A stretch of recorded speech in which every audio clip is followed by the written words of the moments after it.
Hello मेरे प्यारे बच्चे, स्वागत है आपका फ्यूचर हिंदी क्लासेस में। मैं हूं ज्योति शर्मा। तो आइए जानते हैं, आज हम लोग पढ़ेंगे क्रिया के भेद। आज हम लोग जानेंगे क्रिया के भेद कितने हैं और किसे कहते हैं। आइए हम लोग जानते हैं, ठीक है। तो बच्चों, आगे की क्लास में मैं बताई थी कि क्रिया किसे कहते हैं, वो भी शॉर्ट वीडियो में, तो जल्दी से जाकर देख लीजिएगा क्रिया किसे कहते हैं। उसके आगे की क्लास में आज मैं बता रही हूँ क्रिया के भेद, ठीक है। तो आइए जानते हैं क्रिया कितने प्रकार के, 2 प्रकार की होती है, सकर्मक क्रिया और अकर्मक क्रिया, ठीक है। क्रिया कितने का भेद है? 2 भेद है। क्रिया के 2 भेद है, सकर्मक और अकर्मक, ठीक है। तो आइए जानते हैं कि सकर्मक क्रिया और अकर्मक क्रिया में क्या अंतर है और कैसे पहचाने और क्या हमें आसानी हो जाए। मैं आपको आसान भाषा में समझाऊंगी, ठीक है। तो जानते हैं, चलिए जानते हैं सकर्मक क्रिया किसे कहते हैं।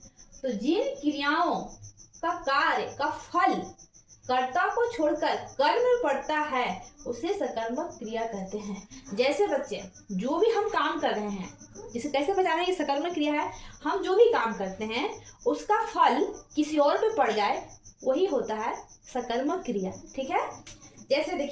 जैसे देखिए अध्यापक ने लड़के को पीटा। यहाँ अध्यापक क्या है? यहाँ अध्यापक क्या है? कर्ता है। अध्यापक क्या है? कर्ता। लड़के क्या है? कर्म। और पीटा का क्या किया? अध्यापक ने लड़के को पीटा, यहाँ पे क्या हो गया? क्रिया, ठीक है। तो कर्ता ने कर्म पर, कर्ता जो किया कर्म पर प्रभाव पड़ा। तो अध्यापक ने लड़के को पीटा, तो जब लड़के को पीटा तो चोट लड़के को ही लगी ना, अध्यापक को तो नहीं लगा, ठीक है। तो जब चोट लड़का को लगा तो इसे ही कहते हैं सकर्मक क्रिया, कि कर्ता का भार कर्म में पड़ जाए उसे हम लोग कहते हैं सकर्मक क्रिया, ठीक है। नहीं समझे? चलिए आगे समझते हैं। हनुमान जी ने लंका को जला डाला। हनुमान क्या है? कर्ता। लंका क्या हो गया? कर्म। और जला डाला मतलब क्या हो गया? क्रिया हो गया, जो काम कर दिए। हनुमान जी ने लंका को जला डाला, ठीक है। तो हनुमान ने लंका को जला डाला, यहाँ पे हो गया लंका कर्म। कर्ता का प्रभाव, कर्ता मैंने हनुमान जो ने किया, जो लंका पर प्रभाव पड़ा ना, लंका में पूरा जल गया, लंका पे प्रभाव पड़ा ना, हनुमान जी ने लंका को जला डाला, तो इसे ही कहते हैं सकर्मक क्रिया। जिससे कर्ता का प्रभाव कर्म पड़े उसे सकर्मक क्रिया कहते हैं। फिर देखिए आगे चलिए। महक ने दूध पी लिया।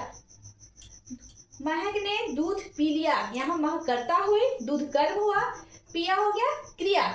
दूध पर प्रभाव पड़ा ना, महक ने जब दूध पिया तो दूध तो खत्म हो गया, तो दूध पे प्रभाव पड़ा तो, ठीक है। उसके पहले फिर चलिए। हिनेश ने मुरली बजाई। जब हिनेश ने मुरली बजाई तो क्या हिनेश ने ही सुना?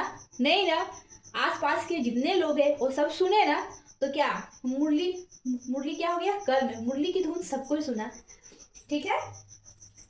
इसी को कहते हैं सकर्मक क्रिया। मित ने अपनी बुक फाड़ दिया, यहाँ बुक क्या हो गया? कर्म। मित कर्ता, फाड़ना हो गया क्रिया।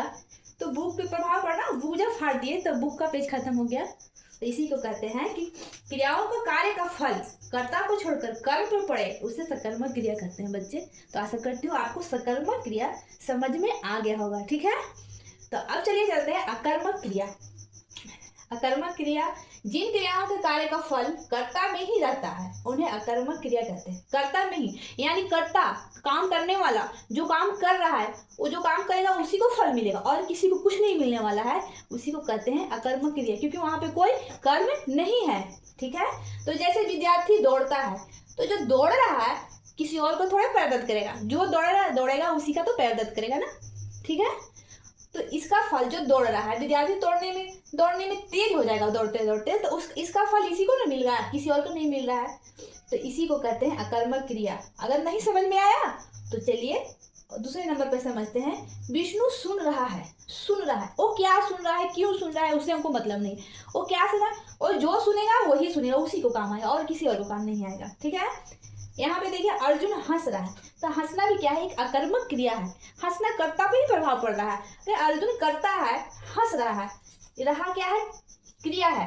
वो हंस रहा है, हंसना क्या उस पर किसी और पे प्रभाव पड़ रहा है? नहीं। तो अर्जुन हंस रहा है तो अर्जुन पे ही काम आएगा, इसीलिए यहाँ पे आएगा अकर्मक क्रिया, ठीक है। यहाँ पे लिखे देखिए प्रियल रो रही है। अब कर्ता का भार किस पे पड़ रहा है? इसी पे तो पड़ रहा है ना, प्रियल पे पड़ रही है।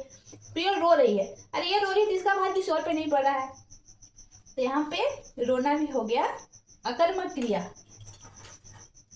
बंदर कूद रहा है, जब आप बंदर कूद रहा है तो उसी का भार उसी पे पड़ रहा है और किसी पे नहीं। तो आशा करती हूँ। राम सोता है, सोना भी क्या हो गया, एक अकर्मक क्रिया हो गया। ठीक है, तो आशा करती हूँ आपको अकर्मक और सकर्मक क्रिया पसंद आई होगी बच्चों।